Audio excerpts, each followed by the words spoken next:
We are continuing to study chapter 16, the divine and the demoniac. So, yesterday we discussed how some of the souls are born with the traits of Daivi Sampat, and some of the souls are born with the Asurik Sampat. And we saw yesterday the 26 qualities that Krishna is elaborating about the Daivi Sampat. And we also saw Krishna explaining about the beginning characteristics of demoniac attitude. So Krishna begins the discussion with Dhambo Dharpo Bhimanascha. Krishna speaks that pride, arrogance, conceit, anger, and then what else he says? The parushyam, harshness of speech, krodha, anger. So these are all the traits with which the demons lead their life. These are some of the symptoms we can see with the demoniac people. And also yesterday we discussed the point that how Arjuna, he possessed Daivi Sampat, but when he heard about the qualities of anger and the violence and those qualities, Arjuna thought that maybe he belongs to that category. But Krishna consoled him, explaining that you belong to the Daivi Sampat. These qualities are not at all befitting you. Your fight in this war is for the right purpose, for dharmic purpose. So this is what we discussed yesterday. And also one important point that we should understand, that Krishna is known for his sweetness, madhurya, akilam madhuram. Everything is very sweet with the Lord. But at the same time, the Lord here in this particular chapter is really quite heavy. He's giving clear indications regarding the qualities of the asuras. How the asuras are, what are their tendencies. So the Lord too, if you see from the 13th chapter itself, there is a discussion about why the Lord has to speak about the three modes of material nature. Why is he speaking about the Prakriti? So just to make us on the right path to follow, so that we will take up this process of devotional service very seriously and not diverted into other activities. That is the reason. So Krishna here very clearly gives the descriptions of the demons. And another point also, now we should not immediately think that whatever qualities that is given here is referring only to some yugas before. It is referring to Hiranyakashipu or Ravana. Well, there was, I think it was maybe in the 80s or early 80s, I think. There was a Back to God article. Who wrote? Maybe Satsarup Maharaj. So in that article, he begins the article like this. He says that, there could be, in those ages, there was someone with, big teeth and then, like horns and looking very furious and causing fear when you look at that. Generally, that's how the demons look. You feel very much scared. So these are the demons that is described. Then he goes on to just explain the point that, in this Kali Yuga, you may expect demons to be in your neighbor, demons to be one among the family members. You yourself are the demon. The demon is sitting inside your heart. So, these characteristics and which Krishna is describing, we can also see how much we are influenced by this, how much we are influenced by lust, how much we are influenced by anger, how much we are influenced in trying to exploit others. So this can also make us more introspective and more thoughtful, so that we don't lean towards the demoniac attitude. In one sense, in the material world, most of the souls are demoniac only, because why did we leave in the first instance Krishna? We wanted to enjoy separate from Krishna. We wanted to dominate others, proving ourselves to be great. So the degree of grossness may vary from each individual, but as long as we have the propensity to enjoy separate from the Lord and lord over the material nature, we are exhibiting the demoniac tendencies. We may be tiny Hiranyakashipus, tiny Ravanas, but if you can identify that and then if you can mold our life, then that is our perfection. That's why Krishna is speaking. In the last 4 verses, from 21 to 24, Krishna is specifically dealing and explaining how one can overcome this. What is the path to follow to overcome this demoniac tendency? Okay, so we will continue. So far we have seen the qualities of the demons, and specifically Dhamma, Dharpa, Abhimana, Krodha, Parushyam. The 5 qualities. Now Krishna further, in the next 12 verses, is continuing to discuss further demoniac qualities.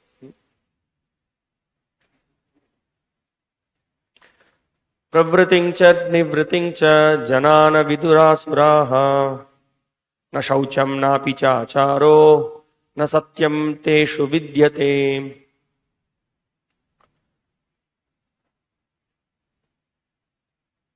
Those who are demoniac do not know what is to be done and what is not to be done. Neither cleanliness nor proper behavior, nor truth is found in them. So Krishna here, he points out, pravritim cha, nivritim cha.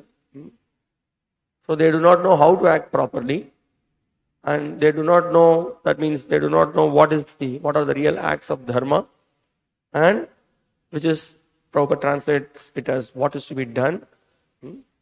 And also, they do not know the prohibitions of adharma. What are the adharmic activities and what we should avoid. That also the demons do not know. So Prabhupada translates it as what is not to be done. I just want a little bit point out here. In the word-to-word translation, if you see, somebody is very specific, looking for word. Yes, sometimes we may get confused. You see here, it is written, pravritim, acting properly. Nivritim means not acting improperly. So it might appear a little confusing. What is this? You should be not acting properly, no? But actually, if you just see the translation, and if you see the Baladev Vidyabhushan Prabhu's commentary, it makes it very clear. He puts it like this. Nivritim means not acting. Not acting means prohibitions. And improperly means adharma. So he points out very clearly prohibitions of adharma. These are adharmic activities. And what are those adharmic activities which should not be done? They do not know. So if you see the translation of Prabhupada, it's very clear. He says what is to be done and what is not to be done. So that is the Sanskrit, when it is translated for Nivritim, it's a right translation. Somebody may think that, oh, maybe it's a printer's devil. There is a mistake by the printers, or it's proper. So just to clarify this.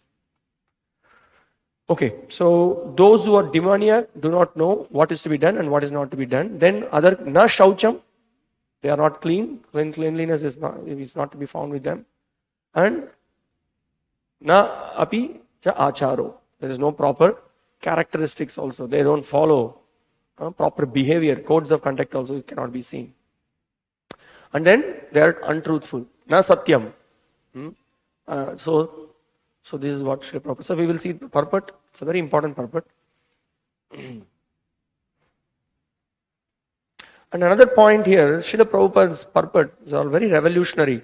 You can see some of the points that he presents are very much apt to the current scenario, what is happening in this modern world, how the whole world is ruled by the demons, and how they have influenced the culture, how they have influenced the worldviews, how they have influenced the lifestyle of people. Everything Srila Prabhupada gives a clear vision in his purport. Specifically, he touches on the issues of the modern culture and also about the influence the impact that it has had on the women. And also you can see in the Srimad Bhagavatam commentaries also, Prabhupada's vision, he gives what is the total chaos that is there in the society today and what is the proper vision, how Srimad Bhagavatam and this knowledge of Bhagavad Gita can create a revolution in the society. So it's really only a great Acharya can present like this. And by reading, and it urges you that you do something in your life. This is something very demoniac. Don't be part of the demoniac civilization. There should be a change that should happen in the life. So this is the very it's a special feature of Srila Prabhupada's purport, where it urges the readers to take to Krishna consciousness seriously. Okay. So Prabhupada points out, especially among the Aryans, those who adopt the Vedic civilization and who are known as the most advanced civilized people, those who do not follow the scriptural injunctions are supposed to be demons. So we already saw who is an Aryan. Aryan is one who is endeavoring in the path of self-realization. He is considered to be an Aryan. Okay. Now, those who are not part of the Vedic civilization, those who are outright demons, they deny the verdict of the scriptures. They don't neither accept God nor the words of the Lord. So here Prabhupada points out that therefore it is stated here that the demons do not know the scriptural rules, nor do they have any inclination to follow them. Most of them do not know them, and even if some of them know, they have not the tendency to follow them. They have no faith, nor are they willing to act in terms of the Vedic injunctions. So now this is the point. So when we do not know what is to be done, what is not to be done, we will only create mess. Because what is to be done and what is not to be done, where it is explained. Who knows? Who can set the standards? You will have one standard, I will have one standard, he will have one standard, she will have one standard. So many will have their own standards or their own wishes, or they would feel that this should be done, this is the right thing. Who is going to conclude which is correct, which is not correct? That is why the Bhagavatam very clearly concludes in the section of Chitraketu Leela, in the section of Ajamila Leela, Yamadharma Raj very clearly he sets the standard. He explains that Dharmam tu Sakshat Bhagavat Pranitam. That is why we have the words of the Supreme Lord. Whatever he says is the final authority. And then we have to mold our life according to that. Otherwise, as many people, as many opinions. So many people are there, everybody will have their own opinion. And if we are going to satisfy everyone's opinion, it's going to be a disaster in the society. So care should be taken not to fall prey to that. That's the major problem in the society. Everyone has got their own wish, everyone has got their own plans, and everything has to be accepted. That is, democracy means that is what it is, right? Whatever you feel, whatever you write, this is also okay, you are also okay. Everything we will try to adjust, everything we will accommodate. So, but that's not. When there is a righteous king, what the righteous king does, righteous king actually, he establishes dharma. If something is wrong, it is wrong. And he punishes those who are the miscreants, and he supports those who are the sincere pious seekers. Okay.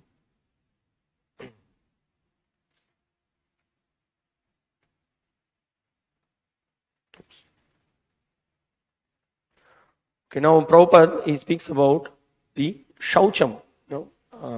Well, we have discussed regarding this quality many places. And nowadays, actually in the modern days, it is becoming, traditionally everybody knew that if you pass stool, you have to take bath. But nowadays, that culture is almost lost. In the West, they never had any clue. But here in India also, it has become a normal thing. All these things needs to be educated very much, because it's not part of the culture nowadays. Because we are trying to imitate the West. So Prabhupada says about for the internal cleanliness, we have to chant the Hare Krishna Maha Mantra. And then for the external cleanliness, we have to keep the body clean. We have to see that the place around us is clean. Because all kinds of, you can see these lower tendencies of lust, anger, greed, all these things, when the favorable situations are very unfavorable, it can provoke all these lower tendencies. So that is the point. So, and also, men, women, everybody has got certain standards. The demons only have long nails. The nails are not cut. And then all crazy hairstyles they have. They don't cut their hair. Then somebody may misquote. In the traditional times, they have these jatas. They don't shave their hair. Men, they don't shave their hair. It's a long hair. They have a long beard. Well, that was in the Satya Yuga, other previous yugas. Well, actually, that's also a saint is like that. But generally, in the modern world, people are not like that. Out of laziness, they don't want to shave. And they want to have all crazy fashions. They have one earring and so many different kinds of fashions the men also have. And sometimes you find it very strange. They have some kind of a dresses where most of the dress is torn, and then you see that actually it's kind of a latest trend. You have some jeans. First time when I saw jeans was, when the men were wearing some jeans, it was torn at different places. I said, why it is like this? No, that's the latest style, they say. Huh? New, yeah, it's new jeans, it's torn. Maybe they sell it like that, I don't know. So, and then this is the thing, and then this is with the men and the women, and also they have their own, they, as much as possible, they try to expose their body. They don't cover their head, they want to, most of the time. Now you can see in India, the beauty parlors, previously it was all, done, marriage functions and other things, it's all done very much within the family. Now they have official beauty parlors, and they have a budget to spend money on that, and they buy. In fact, quite some good revenue the government is getting by the cosmetic industry. So much money is being spent, and so that's the whole point. And also, you can see previously in the Vedic culture, women will have flowers. The flowers now there is no, and then they have this, this bindi. They have now it's not at all there, and the hair has to be untied. It's a kind of a Surpanaka culture. So this is what Prabhupada is pointing out here. It's not at all nice. It's all promoting demoniac tendencies. So we have to be clean internally and externally. That is required. Now Prabhupada goes on to explain about Acharya, behavior. As for behavior, there are many rules and regulations guiding human behavior, such as the Manu Samhita, which is the law of the human race. Even up to today, those who are Hindu follow the Manu Samhita, laws of inheritance, and other legalities are derived from this book. So now there is so much of codes of conduct which can be followed.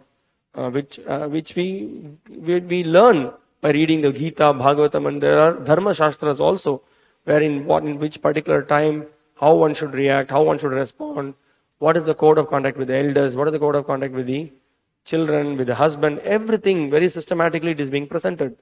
And from elders we learn this culture, but the demons are rightly, they try to, in the name of equality, in the name of freedom, they want to abolish this. Now, in this purport, Prabhupada, immediately, he, as a visionary Acharya, he's seeing what is the current situation in this modern world. We can see the previous Acharya's commentaries, there is not much. Here, Prabhupada is very much specific, and he's pointing out. We will see, we'll read that. He says, now in the Manu Samhita, it is clearly stated that a woman should not be given freedom. That does not mean that women are to be kept as slaves, but they are like children. Now, there are certain demoniac groups, specifically in Tamil Nadu. What they try to do, they are completely against this book, Manu Samhita. Well, there are several instructions given in Manu Samhita, which needs to be explained, which needs to be understood according to the Vedic times. So they take it out of context, and then they project. The Manu Samhita book is like some book which is it is promoting women hatredness. But that's not the case. Manu is not such a foolish person. He's a real well-wisher. He knows what is to be done, what is not to be done, what is beneficial for the society. And specifically, there are sections which is given about the women where they need to be protected when they are young. And when they are married, they have to be protected. When they are young, they are protected by the father. When they are married, they are protected by the husband. And when they are old, they are protected by their son. So it is not that, as Srila Prabhupada points out here, it is not some kind of a slavery. Maybe there could be some situations where some of them were exploited, but the general principle was not that. The general principle was to give proper protection so that they could be protected nicely, they could play their role in a much better way. That was the idea. But the demons, what they do, so-called politicians, so-called human rights volunteers, and so-called big people, they want to enjoy women. As a result of that, they promote equality. And in the name of equality, they want to bring them in all public forum so that they can enjoy it. Srila Prabhupada, I think in one of the Bhagavatam commentaries, he's speaking about, you can see even the sports. In every sports now there is a women's championship. Everywhere it is promoted. And you can see, Prabhupada points out, I think the tennis games, when you have the tennis games in Wimbledon, there are so many big men, they simply come to watch the exposed body of women, that's all. And they promote, yes, their talent should be nourished. It's all for exploitation. And women are like children. Prabhupada points out that they are exposed and they are unnecessarily, their feelings are provoked, and they outright come and then try to have equality. And actually, at the end of the day, there is a lot of suffering. They are unprotected, they are exploited. So Prabhupada is pointing out here, you see, he is explaining. Children are not given freedom, but that does not mean that they are kept as slaves. The demons have now neglected such injunctions, and they think that women should be given as much freedom as men. Now, one thing we need to understand, everybody has got certain psychophysical nature. Certain bodies are designed in such a way that it is meant to exhibit certain nature. So when somebody is in the body, somebody is in the body of a man, somebody is in the body of a woman, somebody is in the body of a dog, somebody is in the body of an elephant, every body has got certain traits. So the point is that by the Vedic education or by the study of the scriptures of Gita and Bhagavatam, Ramayana, Mahabharata, we exactly come to know what are the roles and responsibilities. So the jiva is conditioned, and when he is conditioned, he has to act according to his conditioning. That means what? He should know what is his level and he should act. For example, someone has got a disease. A doctor does not give the same medicine to everyone. According to the nature of disease, he is given certain medicines and certain dietary restrictions. So now that if you go and then fight with the doctor, no, for him you gave, in this prescription there are only 2 medicines, for me you are given 5, this is injustice. So this is foolishness. So similarly, men and women, they have certain roles, Then foolishly if you just try to equate, see only certain activities only women can do, certain activities only men can do. There is no question of equality, only women can give birth to the child. Men cannot give birth to the child. So, and men has got certain propensities. Generally, by nature, they are dominant.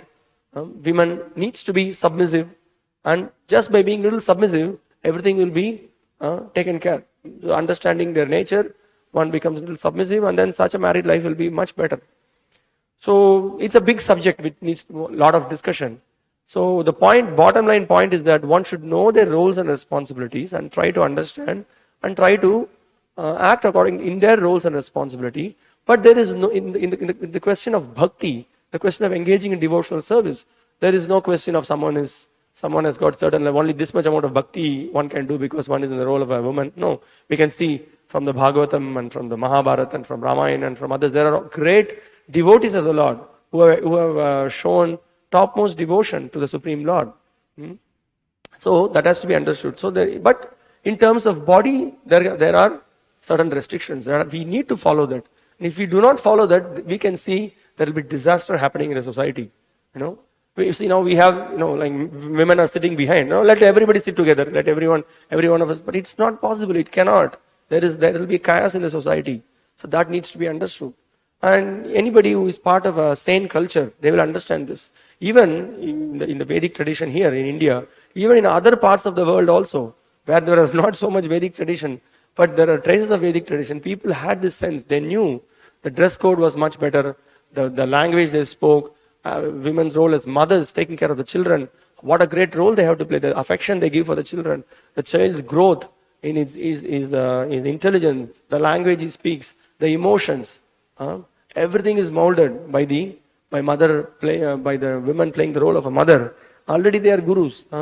They are playing a great role. And you can see some people, they are very hard-hearted or they are very tough. Probably they never got the affection of the mother when they were young, or they are not taken care. Specifically in the modern age, it's very pathetic. Both men and women, they are working and they don't have time for the children. And what they do, they give the gadgets to the children. And then they spend most of the time with the gadgets. Where the women has to spend quality time with their children, they don't, because they want to go for their own clubs, they want to have their own party, they have their own forums.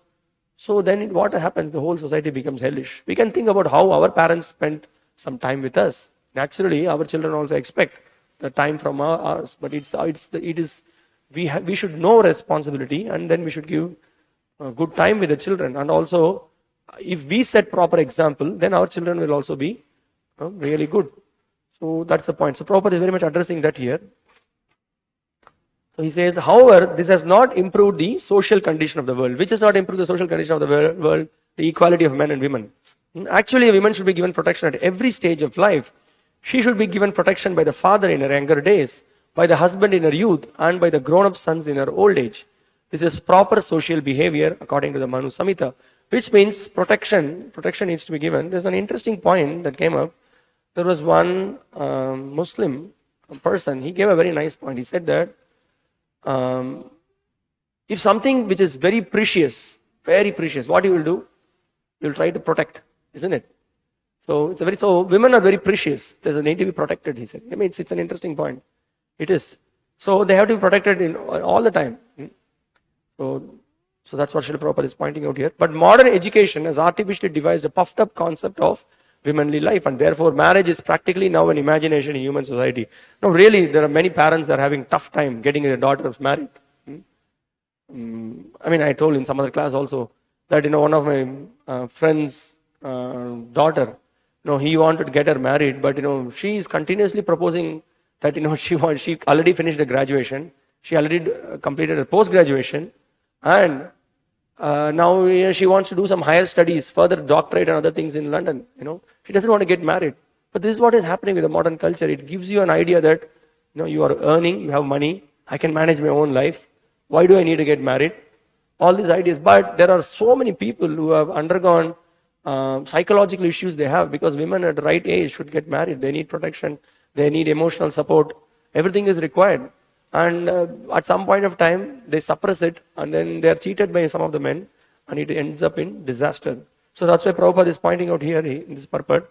But modern education has artificially devised a puffed up concept of womanly life, and therefore marriage is practically now an imagination in human society. So it's a great challenge. The social condition of women is thus not very good now, although those who are married in a better condition than those who are proclaiming their so-called freedom. Actually, those who are very cultured and those who have got arranged good marriages, they are very happy. They are having good children and they are setting good example in the society. And but others who are artificially trying to suppress and then they are trying to lead a life, they are very pathetic. They are very disturbed. But they continue to show themselves they are very happy. But really, if you can just go and then touch their heart and then see, they obviously seek some protection. And also there is another problem that happens with so much of modern education is that they want to get married, but they have so many conditions. Their condition is that husband should be something like a slave, or husband should meet their demands. So yeah, there are so many. I have just heard from devotees and others outside people as well, when they try to match alliance, so much demand is there, but they don't understand what is their responsibility. They don't understand that they have to play a submissive role. That is not understood. At the beginning itself, if it is like this, you think of married life, how it will be a disaster. Then one of the other parent that I spoke to, he says that they're saying that I don't want to get my daughter married. Why? Because she'll create a hell of a life actually for the person who wants to get married. She's crazy. I cannot. And they are realizing when they have been advised to get the daughter married, give the knowledge of all this Vedic culture and other things. They miss the point. They sent her for some big university and big higher education. The culture was not lost. They went to the West, and now they are suffering because they have all modern ideas. I know when to get married. I know whom to get married. I have my own ideas. Sometimes they want to get married to a person from a different faith. But they don't understand what are the problems, post consequences. So it's a big science which needs to tell. That's why this education needs to be given for both the boys and girls, right from young age, so that they know what is the purpose of life, what is the Vedic culture all about, how higher values are there, and the life becomes more sane.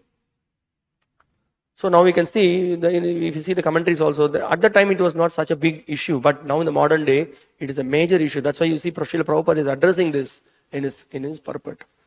So the demons therefore do not accept any instruction which is good for society. And because they do not follow the experience of great sages and the rules and regulations laid down by the sages, the social condition of the demoniac people is very miserable.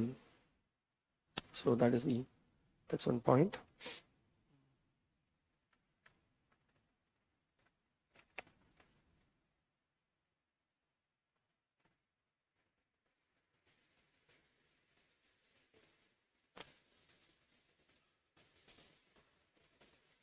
Srila Baladev Vidyabhushan Prabhu in his commentary is pointing out, in 12 verses, the Lord discusses the demoniac group. The demoniac persons do not know what is to be performed as dharma and what is to be avoided because it is adharma. The use of the word chaya twice indicates that they do not also know the scriptural injunctions for dharma and prohibitions of adharma. Pravritim cha, nivritim cha, janana vidurasuraha. This is because they do not have any regards for the Vedas. In the Vedic culture, we are trained to accept the conclusions of the scriptural statements or the Veda. We say Veda Vakya. Veda Vakya means whatever statements of the Vedas, we take it with a full heart because we understand this is the guiding principle. But now that is being completely ruined by the demoniac writers, free thinkers, journalists. So many people, we can have a big list. Politicians, poets, scientists, everyone, they have completely changed they want to change the Vedic view and they want to come up with the demoniac worldview. So by which you can have your own ideas and your own laws.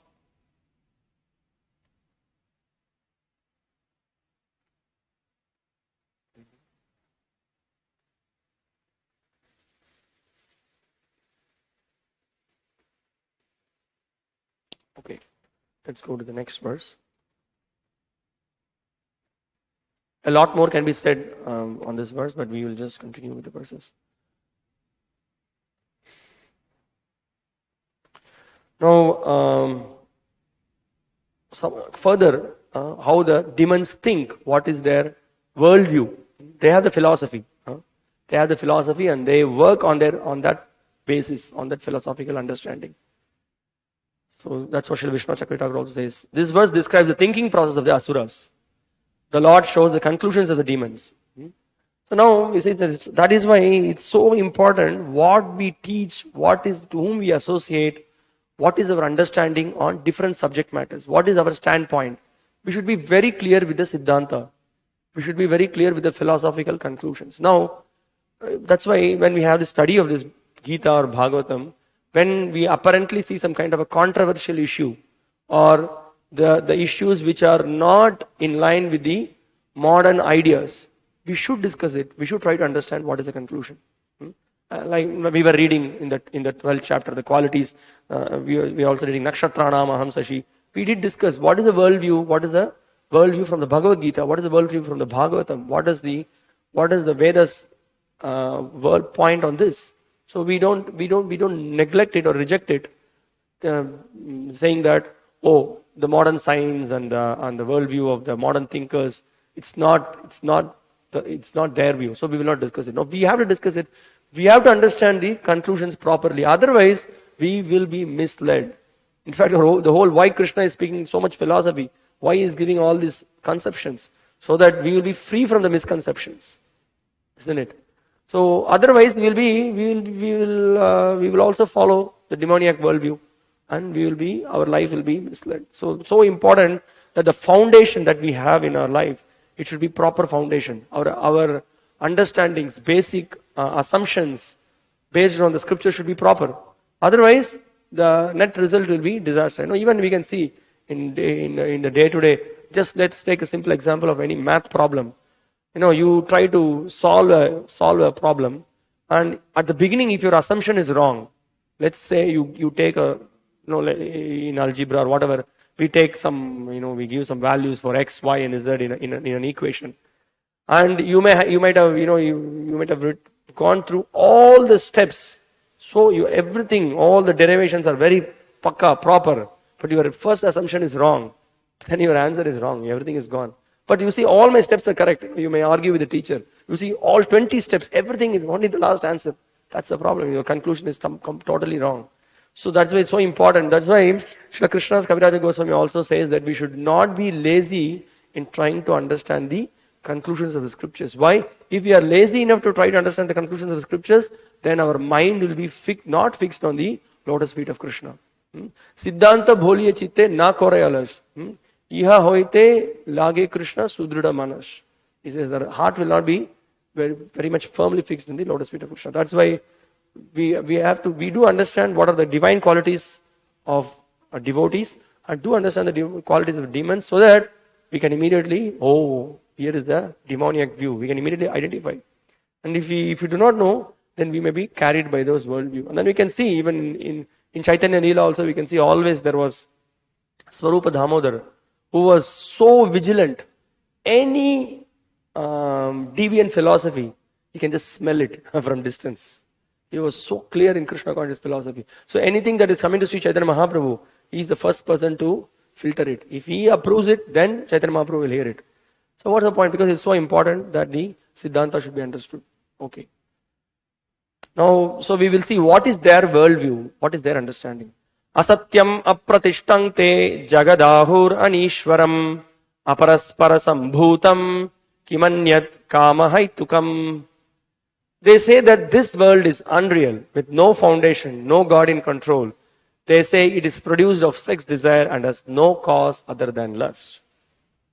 So what they say, asatyam. The world is unreal. There is no reality. No? This is what they say. No, everything is unreal. It's all illusion. Apratishtam. Is there any purpose behind this creation? Is there anybody who is, what is the foundation? No foundation. Apratishtam. Jagad ahur anishwaram. How the world is functioning? Anishwaram. Ishvara, anishvara. There is no controller. It is out of control. Aparaspara sambhutam. And then, how the world is produced? It is just produced out of there is no, it is aparaspara sambhutam. The creation is without any controller. Kimanyat kama haitukam. So, what is it? It is just out of lust. The people are born just out of sex desire. Everything is functioning. Just you enjoy life. This is their philosophy. So, I just remember one time, the Bhakti-śāstra Swami was giving a class. So, probably in this same verse, on the series of verses. So, he said that this particular section of Gita, Duryodhana will be very interested to hear. He said every verse he was hearing and say, yeah, very nice, very nice. Yes, this is what we are. The demons like this philosophy. This is what it is. So they like to support whatever that they are doing with their Siddhanta as well. Okay. Asatyam apratishtam. Okay. Now Prabhupada in the purport is pointing out. So they have their asatyam apratishtam. What they say? The world, everything came out from nothing. Everything is happening by chance. This is their philosophy. So Prabhupada points out that. They do not think that the world was created for a certain purpose. They have their own theory that the world has come about in its own way and that there is no reason to believe that there is God behind it. For them, there is no difference between spirit and matter, and they do not accept the Supreme Spirit.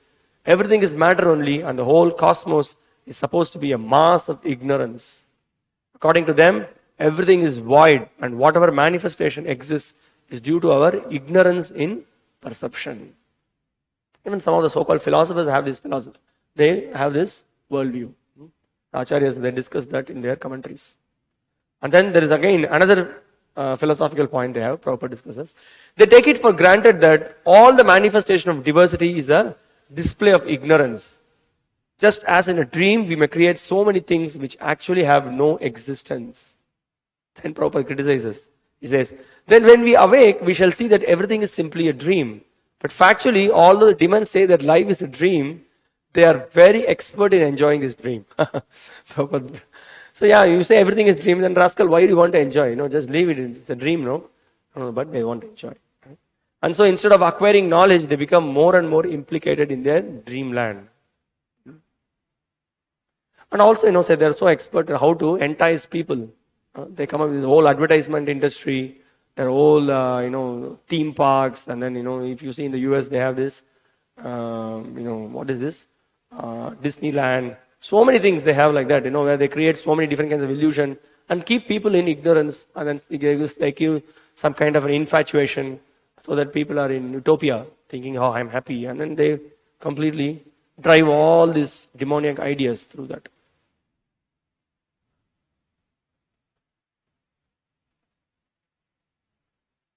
So again, Prabhupada gives the reason that their point is that actually it's all, the whole, okay, we will read that. They conclude that as a child is simply the result of sexual intercourse between man and woman, this world is born without any soul. For them, it is only a combination of matter that has produced the living entities, and there is no question of the existence of the soul. So this Prabhupada also in the beginning of the second chapter he discusses. Because without understanding the difference between body and spirit, you cannot have a civilization with proper goals and practices. Because when you just deny the existence of soul, what is the conclusion? They have the conclusion that life is just one life. One life, after that everything is finished. So you just enjoy life. Just do it. Whatever you want to do, you do. Just enjoy. Be happy. Doesn't matter. There's no question of moral codes. People right royally, they try to exploit. That's what is happening. So we see here. They do not believe in the words of Krishna in the Bhagavad Gita. Maya dakshena prakriti suyate sa characharam. So, okay, one other point I just missed. As many living entities come out from perspiration and from a dead body without any cause, the whole living world has come out of the material combinations of the cosmic manifestation. So they are with the impression that life comes from matter, but that's not, still that has not been proved. As of 2022, it has not been proved that life comes from matter. So for practitioners who have faith in the scriptures, very clearly Krishna says, Maya, he says that Maya Dyakshena, under my supervision everything is happening, but they outright, they deny. We can see in the commentary by Sridhara Swami, he is also pointing out very nicely, he's in fact in his commentary he's kind of raising questions, and we can see Krishna is giving answers for all those questions. So he says, it may be wondered, how is it that the demoniac are not able to perform righteous activities prescribed in the Vedic scriptures and unable to refrain from executing unrighteous actions that are prohibited as vile and degrading. So he's wondering, how is that? What is right and what is not? What is to be done and what is not to be done? They do not know. What is this? So I see here in this commentary, I have put in brackets, asatyam. This is not in the commentary, we have just added this line. So in the second part of the commentary, it gives the answers, but I have just included. So why they are like this, asatyam? Because they say that there is asatyam apratishtam. There is no reason for which the world exists. So that's the thing. Then he's raising another question. How can there be any logical explanation as to the cause of happiness and misery without the evaluation of righteous and unrighteous conduct? So one can be when there is a righteous conduct, one can be happy. And when there is an unrighteous conduct, definitely they cannot be happy. What does it mean? So when someone is following the proper codes of conduct, the pious activities, is engaged in pious activities, naturally you'll be happy. But one is engaged in illicit activities, adharmic activities. What are the consequences of it? Maybe you may say, no, I'm enjoying, I'm smoking, I'm drinking, I'm having party, I'm with other man's wife, I am just engaged in illicit sex. Oh, it's all very happy. No. Very soon, it's just a question of time. You are going to have severe problems. Isn't it? You're going to have mental problems. You're going to have physical problems. You're going to be under the control of the law and order. All kinds of problems you can have. So how you can enjoy? So Sridhar Swami is questioning like that. Apratishtam. So that is the answer. Because the world has got no foundation. What is this moral and immoral? Nothing to bother. Just lead life. That is their philosophy.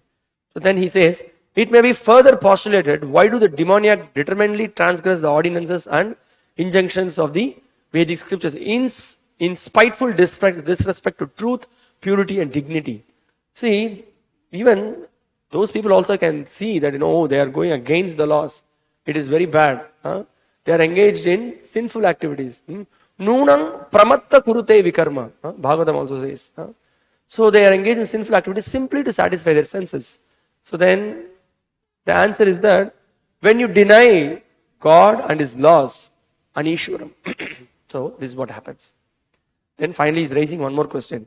Unless one accepts the reality of the Supreme Lord Krishna or any of His incarnations and expansions as revealed in the Vedic scriptures, there is no other valid and proven explanation for the origin of creation and its all variegated, unlimited beings.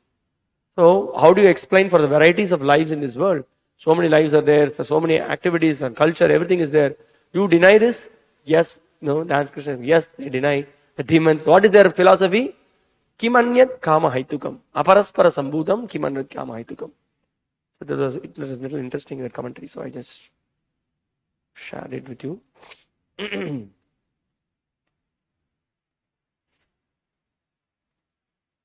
Okay, let's go to the further. What are further activities of the demons? What are their other activities?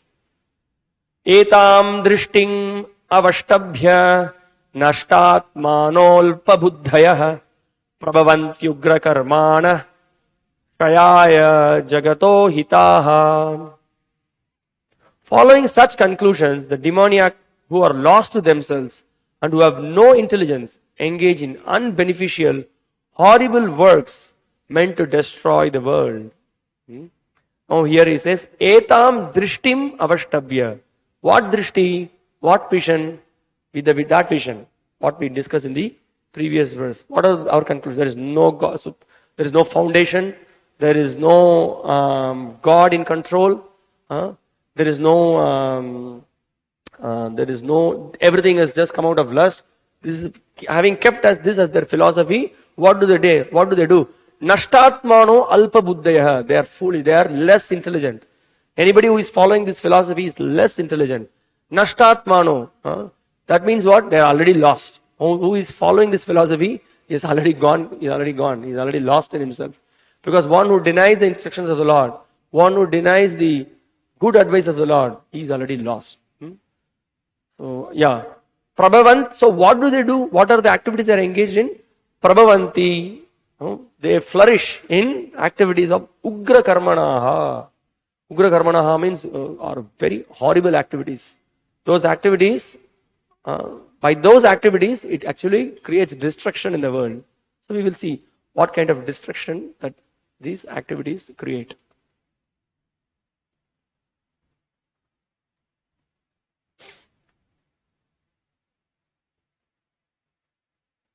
So Prabhupada points out here that he calls the demons as less intelligent. Alpa buddhayaha. This word also we see in other place. Or alpa medasam we see, in the 7th chapter where Krishna is explaining about the demigod worshippers. So here he says alpa buddhayaha. Alpa buddhaya means in a fool is said in a different tone, less intelligent. The materialists who have no concept of God think they are advancing, but according to Bhagavad Gita, they are unintelligent and devoid of all sense. They try to enjoy this material world to the utmost limit and therefore always engage in inventing something for sense gratification. This is the point, So in all the fields you can see what is it that is happening. They want to invent in the field of medicine, in the field of science, in the field of in law, in so many different kinds of fields you take. Always they try to invent something so that the life could be led in a very comfortable way.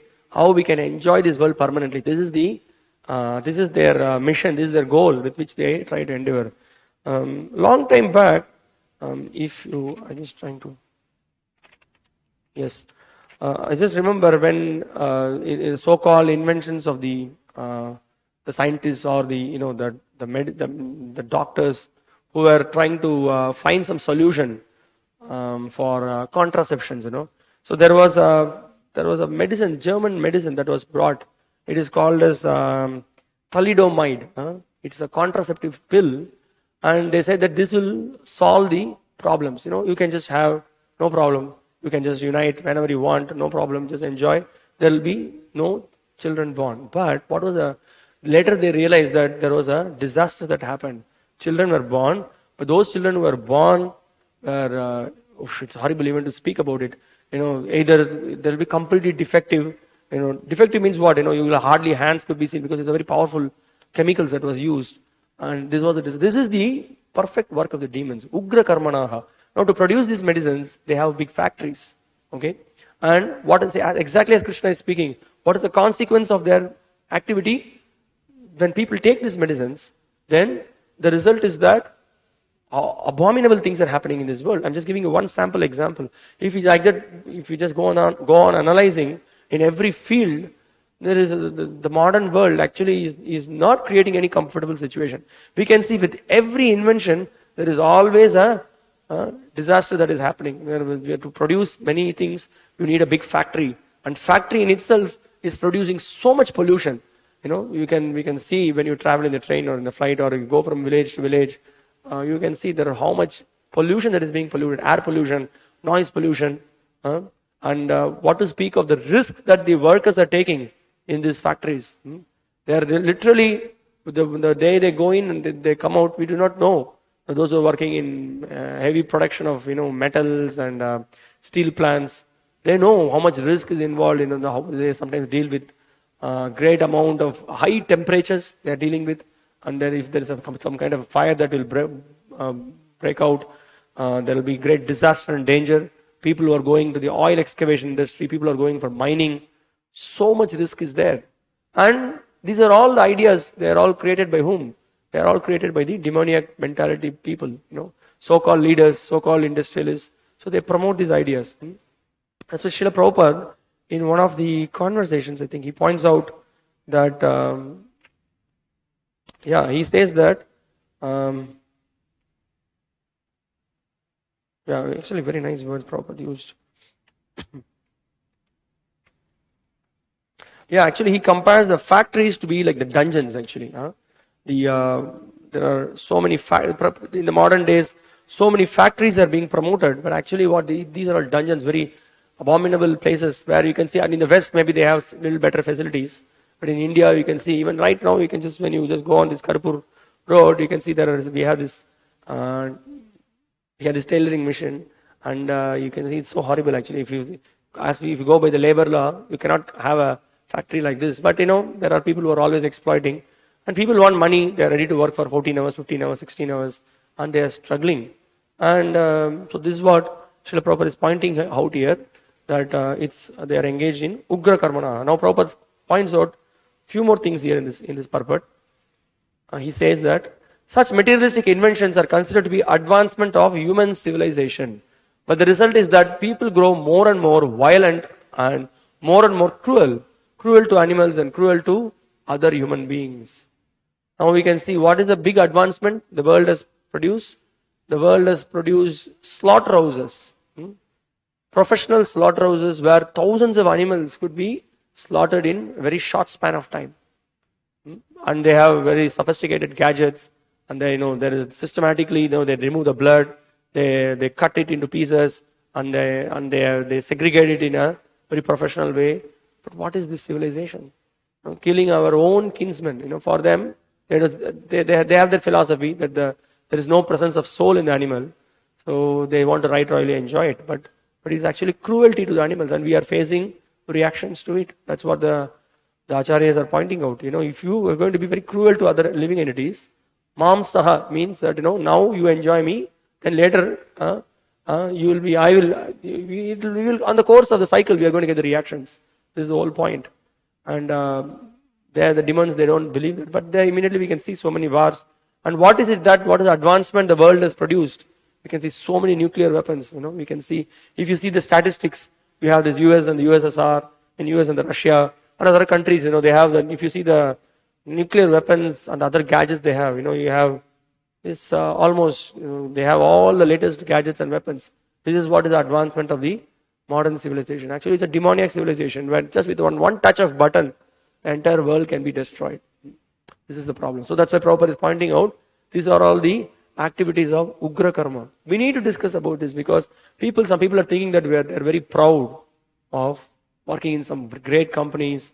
Actually, when I was working with one software company, I felt something. I have to deal with one project where we were working for Pfizer. Pfizer is a pharmaceutical industry. And for those who do not know, and those who know, those who do not know, they have a pill called Viagra. So I was not super impressed when we were working on some, we have to work on some. There was a customization of one software that we need to do, and then I came to know so many things about how they promote these pills, in France, and so many innocent people are being given. I would say, we call some of them innocent because they also want to enjoy, but then these demons also want to promote these kind of ideas, and then they try to cheat people, and then there are so many post effects of health being affected and like that. So like this whole, if you see the whole modern civilization, demons are chained everywhere, and there are systems that support. So we should know what we are dealing with, and it's best if we can be out of this modern civilization, and we can have our own communities, our own self-sustainable lifestyles, which is very good. So more we preach, more we discuss, then our life will be even much better. But of course, those who are devotees, who are well trained, they can see this. That's why they don't give their heart. They are not part of such communities. Although they are there, they are not there. But we should not be, sometimes we have this problem also among so-called devotees. They are very proud of the industry, the company or the kind of product. They are really proud to call themselves being part of it. But we should know it is part of the Ugra Karma. So we should be part of Krishna's culture, Krishna's ideas that he promotes. Okay. Prabhupada points out that as well. He says that animal killing is very prominent amongst demoniac people. Such people are considered the enemies of the world because ultimately they will invent or create something which will bring destruction to all. That's what they have done. They have invented all the nuclear weapons. Anytime anybody will die. Right now we are seeing what is happening in the world. There is people in great panic because of the influence of the so-called leaders. They are creating such a havoc. Innocent people are affected. And it's all the reactions we are getting. Nobody worried when there are everyday thousands and thousands of animals are being killed. There is no discussion on that. But now when people are being killed, people are so much worried. But the root cause of all these problems is because of killing innocent animals. So Prabhupada further points out, at any moment war may take place and these atomic weapons may create havoc. Such things are created solely for the destruction of the world. And this is indicated here. Due to godlessness, such weapons are invented in human society. They are not meant for the peace and prosperity of the world. Okay. And also we can sometimes think, if all the money that is invested in preparing all these weapons, if you see in every country, if that money, there are always so many people who are very poor, suffering, struggling, they need support, help. But if this money, which is so much invested in the nuclear weapons, if it is invested for the welfare of the people, maybe we can create, there can be so many lands which can be cultivated, so much production of rice and other grains could be cultivated.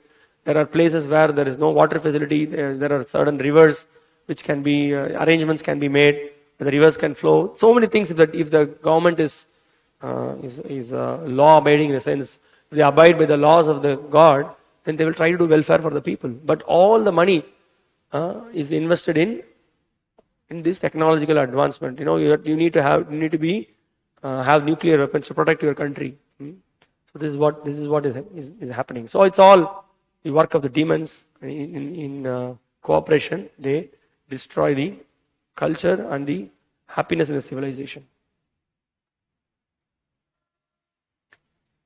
So here, Srila Baladev Vidyabhushan Prabhu in his commentary is pointing out nicely, taking shelter of actions and philosophies to exemplify their respective views, they destroy the world. So already they have the perfect philosophy.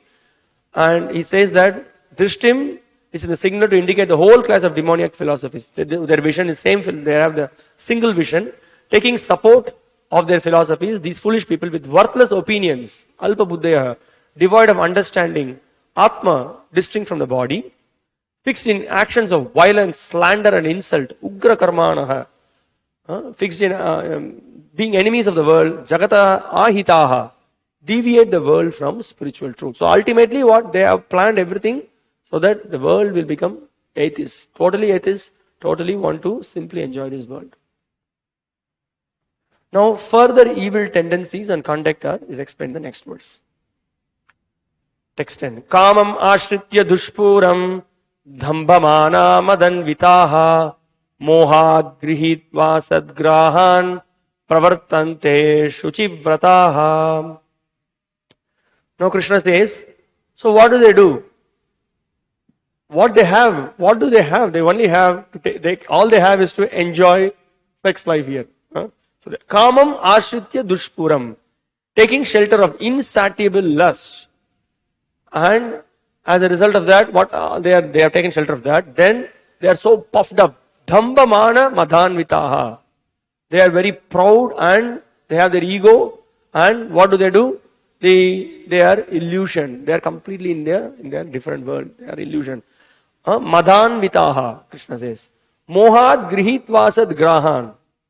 So in this way, they are illusion. They are acting in illusion. What they do? Pravartante ashuchi vrataha. So they are engaged in unclean work, attracted by the impermanent, Krishna says.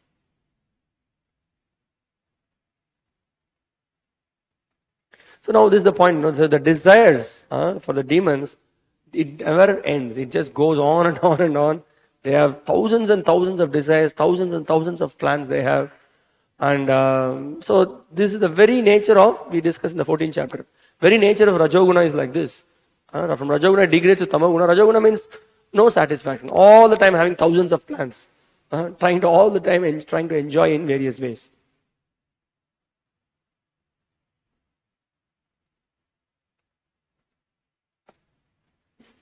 And they cannot also see that they are heading in a wrong way. It's going to be disaster. They cannot see.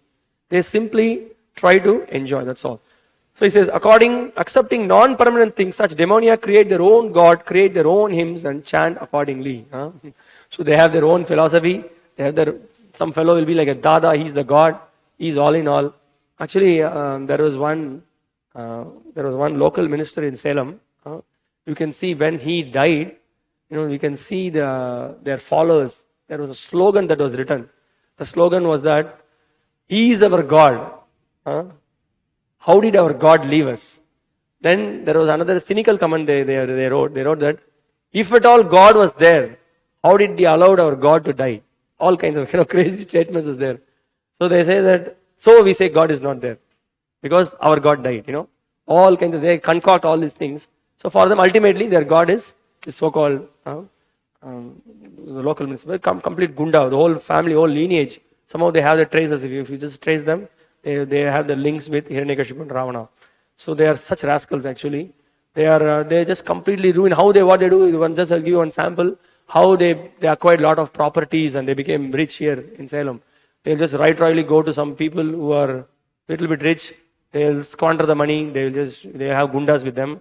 They will take their property. Everything they'll change it to their name, and they have so much property and so much wealth. That's how they strive. These are the typical acts of the demons, and they are very famous for their son or their people in their family. They will misbehave with some women. They will rape. Nobody can question them, and they have the power, and they will really kill people also for that. All these things Krishna is discussing here. We will see in these upcoming verses. And now Krishna is speaking about the Ashuchi Vrataha, unclean vows, is very insignificant in this connection. Such demoniac people are only attracted by wine, women, gambling, and meat eating. Those are their Ashuchi, unclean habits. So that's why these four principles, they are always they want to be engaged. So we can see somebody is addicted to wine, definitely there will be a link to gambling, there will be a link to illicit sex. All these things are very much linked. So these are unclean habits, and then they are so proud also because of that.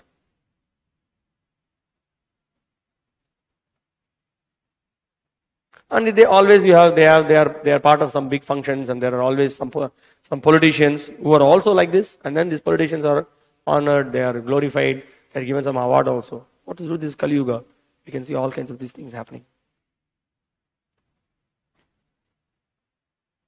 Here, Srila Baladev Vidyabhushan Prabhu is pointing out, Asadgrahan means wicked crocodiles.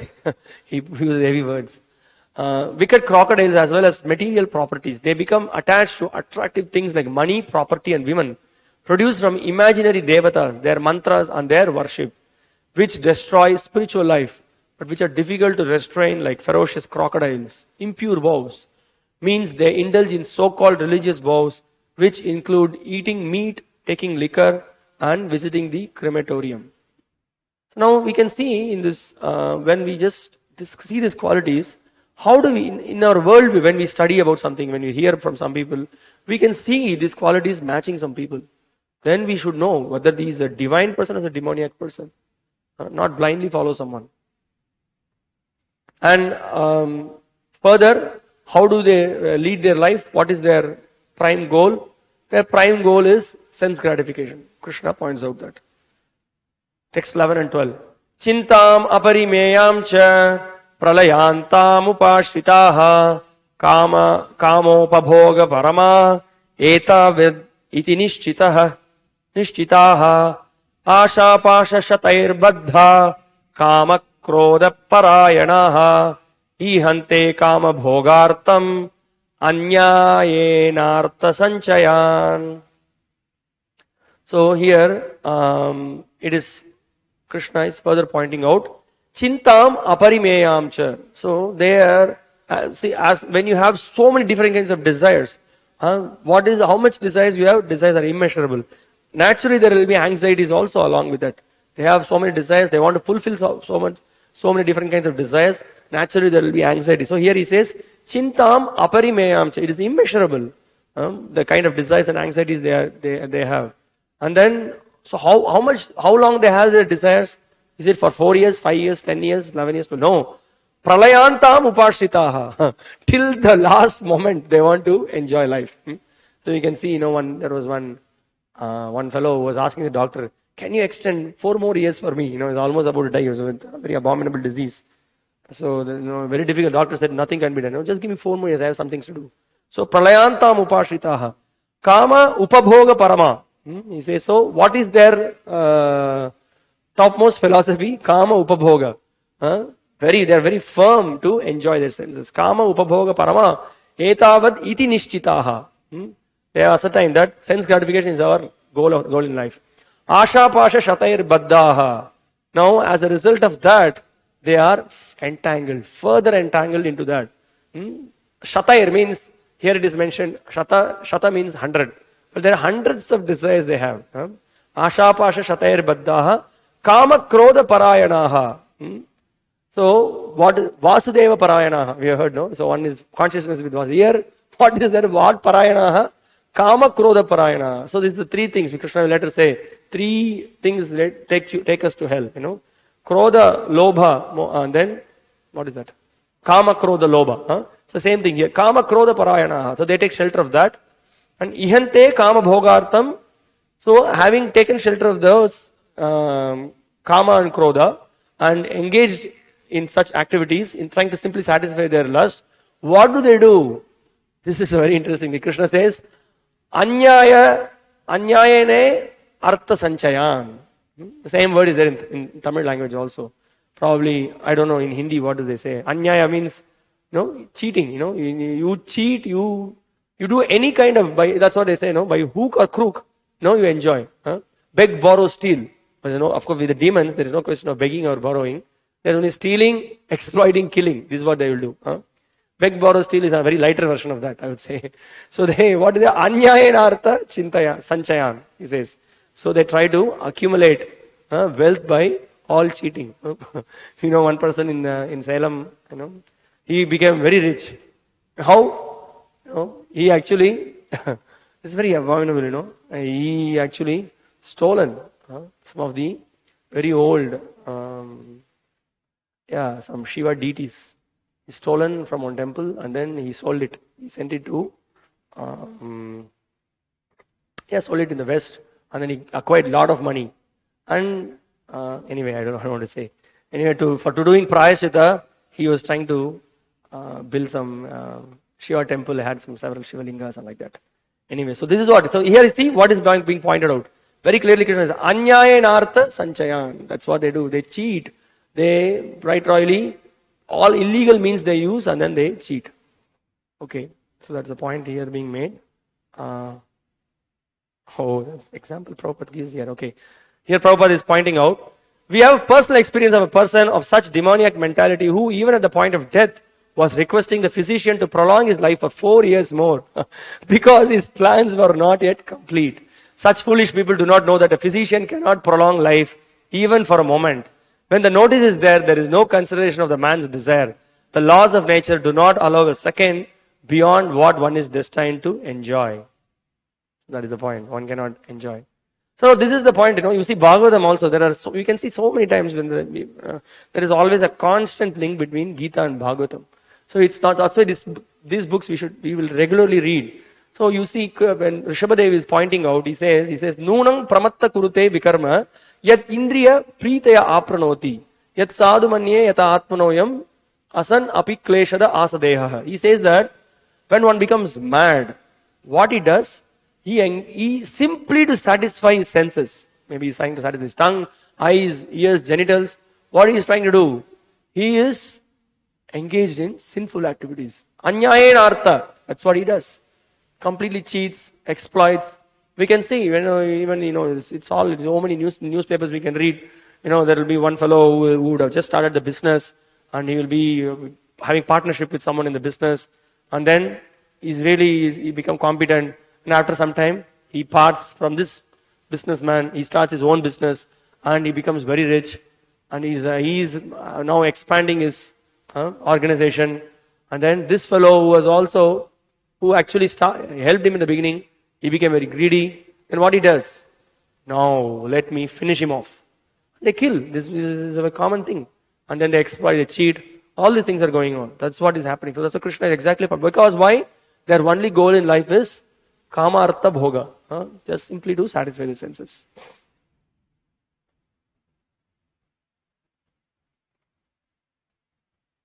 So then the rest of the purport Prabhupada is speaking about, because they don't accept the presence of the super soul, so they engage in all kinds of desires, to satisfy all the kinds of desires, and they are shackled by that.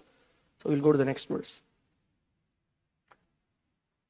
So now, you see, there's a very nice flow. Now, by illegal means, he has acquired all the wealth. Okay? He has cheated, and so what he is going to do? What is this now? What is his mental conception? Krishna now speaks that. Describing their conduct in pursuit of wealth, in which they use fanciful words, the Lord says they will go to hell in 4 verses. So what do they do? Now you see, Krishna points out, idam adhyamaya labdham imam prapsye manoratam idam asti idam apime bhavishyati punardhanam asau maya hatashatrur hanishye chaparan labi ishvaroham ahang bogi siddhohang balavan sukhi adhyo bhijanavan asmi konyosti sadrisho maya yakshe dasyami modishya yityajnana vimohitaha. So Krishna says, the demoniac person thinks, so much wealth do I have today, and I will gain more according to my scheme. So already he has cheated. He has cheated and he has acquired so much wealth. So immediately says, I have so much wealth, I have gained everything today, and I have my own schemes. So much is mine now. So what he says? Yeah, imam prapsye manoratam idam astidam apime. So I have so much wealth with me, and it will increase. It's only going to increase. It's only going to multiply. Not only now. Then he says, bhavishyanti punardhanam. The future also, it will multiply. I will invest in this, I will invest in that. I will do this lottery. It's going to multiply. Ever it will multiply. And they had corona. Now he says further, asau maya hatashatrur anishye chaparanapi ishvaroham ahang bohi. Then he says, oh, this enemy, this fellow, he says that I will, what's the word? Shatru, he's my enemy, so what I will do? So I cannot tolerate, let me kill him. See what is the mentality. Shatru hanishye, I shall kill him. And then what he thinks, now he looks, after killing him, now there is no competitor for now. So then he looks at everyone, Siddhovan bhalavan sukhi, I am the most, Ishvaroham ahang bohi, I am the greatest enjoyer. There is no one who is equal to me. Na bhuto na bhavishyati. He says that, what is that? Asamurdhva. Krishna is called Asamurdhva. This fool thinks that I am Asamurdhva. So who is, he was thinking like this. Mr. Hiranyakashipu, he was lying in a bed of gold.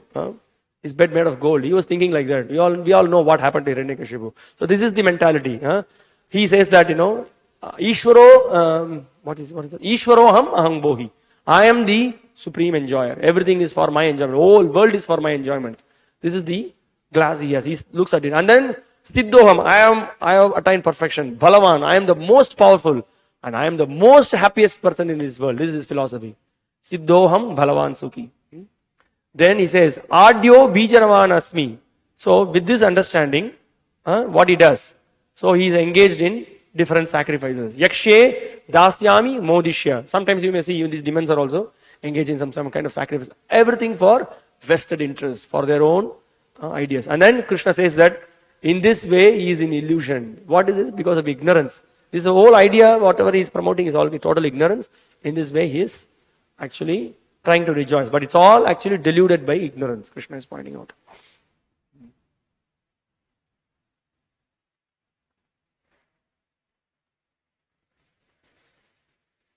Yeah, Baladev Devotion in his commentary, he says one point, he says that if someone makes a god, let him take me as god rather than anyone else.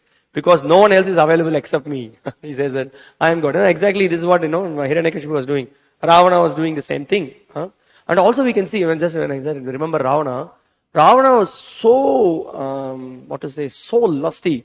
He will just, by all means, he will just go and then conquer anyone. He will just try to capture any man's wives. And he had so much power. And when you read Ramayana, you will be completely stunned that he was enjoying in so many ways. He was so demoniac that he was enjoying very well. Exactly the same philosophy he had. I am the supreme enjoyer. Everything is under my control. That is what he had. Okay, let's go to text number 16. Now, what are the further results with this kind of a demoniac mentality the demons are acquiring? Aneka chitta vibranta mohajjala samavrtaha prasakta kama bhogeshu patanti narake shuchau. Thus, perplexed by various anxieties and bound by a network of illusions, they become too strongly attached to sense enjoyment and fall down into hell. So, Krishna says, what is happening? Aneka chitta vibhranta. So now they are perplexed by various things. So like this, he has so many plans, so many desires to accomplish. In the dream also, he's always thinking how to enjoy. So he becomes perplexed by that. Then he is caught in the network of illusions. You see the word is used here. Mohajjala samavrtaha. He is completely caught in the network of illusion. And what he is trying to do? Because of his prasaktaha, very much attached for kama bhogeshu, to enjoy the senses. Patanti narake shuchau. So it glides down. That is being mentioned here. Now also we can see Krishna already in the second chapter. He's already given a hint. If someone is always behind bhoga and aishwarya, he cannot have peace of mind. Always you are completely in anxiety and you are always in tension. But because of the stubbornness, they continue like this. They will take some pill and then take some pill and try to enjoy. This is their mentality. So bhogaishwarya prasaktanam taya apahrita chetasam vyavasayatmika buddhi samadhavana vidiyate.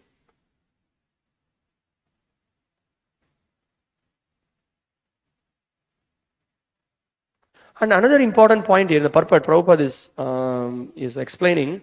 See, they don't accept about the philosophy of rebirth, and they don't. So when you don't accept the philosophy of rebirth, or when you don't accept the karma, then how your life will be? You don't bother about anything. You don't worry about karma. So you will always be engaged in demoniac activities, because once you think that you are going to be born again, you have to face a set of another conditions. You may have to suffer or you have to enjoy. Then there is a chances of thinking, maybe I should not mess up with my life, because of their strong philosophy, the foundation apratishtam, asatyam, kimanyad kama haitukam. They don't bother about the Vedas. They don't bother about the instructions given by the Supreme Lord. So you suffer and struggle, and that's exactly Prabhupada is pointing out. They reject the idea of karma, and because of that, they want to enjoy sense gratification. Please read the purport, and Prabhupada points out that. And then he gives the same reasons as this is the whole problem with the modern world, that because of that there is always enmity, there is always clash, and that is the reason for, Prabhupada points out, this enmity becomes more and more deep between persons, then between families, then between societies, and at last between nations. Therefore there is a constant strife, war and enmity all over the world. Yeah, this we read in Baladevi Vibhushan's commentary. Prabhupada points out, why are you seeking God elsewhere? You are all yourselves God. Whatever you like you can do. Don't believe in God. Throw away God. God is dead. These are the demoniac's preachings. We had this philosopher, Nietzsche. He had this philosophy. He said that God is dead. Although the demoniac person sees others equally rich and influential or even more, so he thinks that no one is richer than he and that no one is more influential than he. So this is the point. So Prabhupada, again in the purport, he gives an example that they have such desires that they will try to Ravana wanted to go to the heaven, just building a staircase on his own.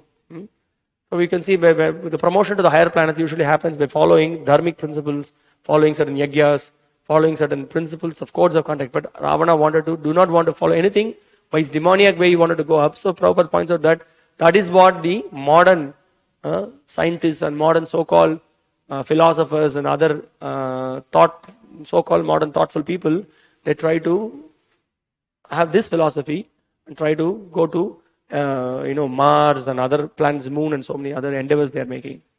They want to go and then enjoy there. Now there is one interesting conversation.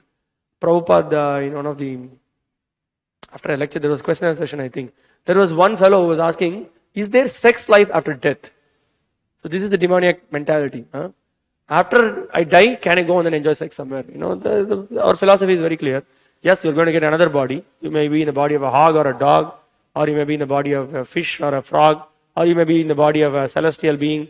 Wherever you're going to get body. But the thing is that, I cannot enjoy now. Then after death, what will I do?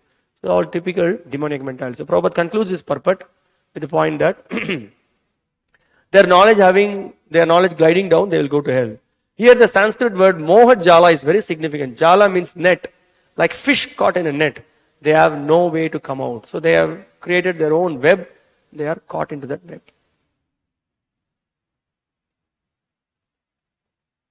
Now there is also here, Srila Vishwanath Chakravarti in his commentary and Srila Baladev Vidyabhushan, they are giving further descriptions about what is that they go to hell means, what is that they say, attached to the enjoyment of their desired objects, they fall to unclean hell into such places as Vaitarini, filled with blood and pus. They give more description because of their abominable activities. They have to suffer in the hell. He makes a point. And after, we know that, right? What happens after one undergoes all the suffering, after that they get a particular body. And further, bad nature of their self-complacency and the foolishness of the demons is being pointed out in this verse, text 17. Atma sambhavita stabdha dhanamana madhanvitaha yajante nama yajnaiste dambena vidipurvakam. Self-complacent and are always impudent, deluded by wealth and false prestige. They sometimes proudly perform sacrifices in name only without following any rules or regulations. So they have their own philosophy and they have their own sacrifices. So Prabhupada points out in the purport, sometimes such demons take up the role of a preacher, mislead the people and become known as religious reformers or as incarnations of God. We have plenty of them in India. In fact, we are the largest exporters of, many things we export.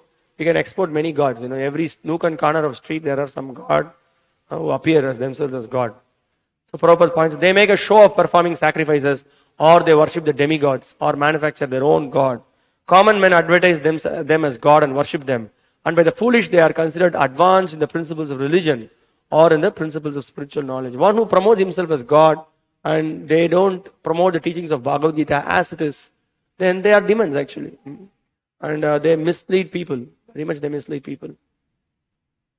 And with the saffron dress, the dress of a renunciant, they cheat the people. The demons, however, do not care for such restrictions. So, what restrictions? When you wear renunciant dress, there are certain do's and don'ts. Control of the senses, control of the mind. The way you respond with the opposite sex, everything, there is a code of conduct that is given. But the demons, they don't care for it. They think that whatever path one can create is one's own path. There is no such thing as a standard path one has to follow. So now in this verse also, there is a word that is being used. The word avidhi purvakam meaning a disregard for the rules and regulations is especially stressed here. These things are always due to ignorance and illusion. You can see here some of the points may be repeated, but it's very much stressing all the things that are stemming from one aspect. What is that? They don't regard the words of the scriptures. So when you don't regard the words of the scriptures, then you follow your own concocted philosophy, and that becomes avidhi purvakam, not according to vidhi. The same word avidhi purvakam, where did we hear? The Bhagavad Gita, the 9th chapter. Krishna speaks about demigod worship. Although somebody may worship the demigods, you may even say that actually in turn they are worshipping me, but it is avidhi purvakam. I don't approve it, Krishna says. Okay. So with this one verse, we will conclude. And what other activities they do? They blaspheme the real religion. They continuously blaspheme the Supreme Lord also. Ahankaram bhalang dharpam Kamam krodam cha sangshritaha mam atma paradeheshu pradvishanto vyasuyakaha.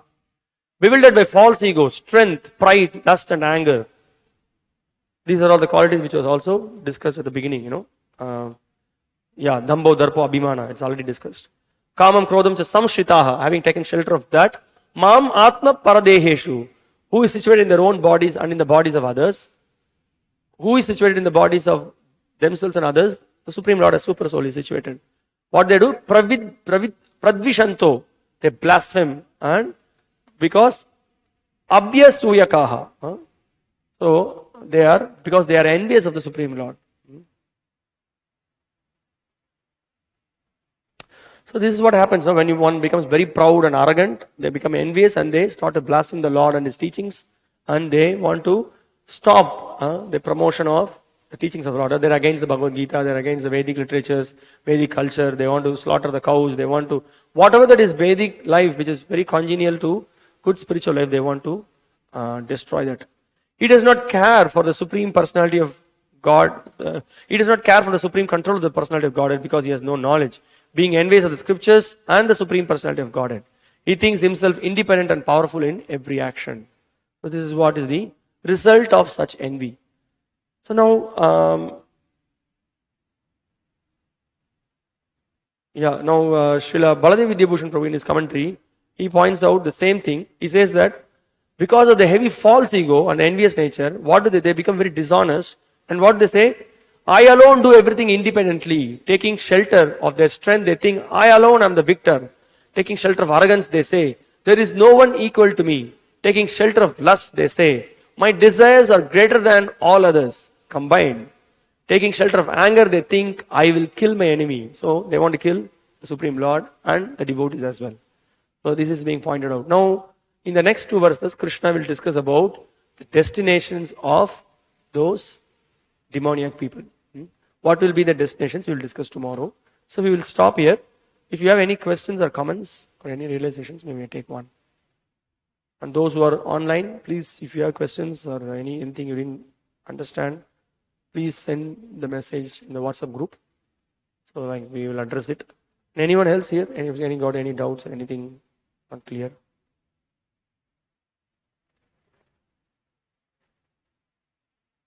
Okay, thank you very much. Srimad Bhagavad Gita as it is ki jai, Srila Prabhupada ki jai. Hare Krishna.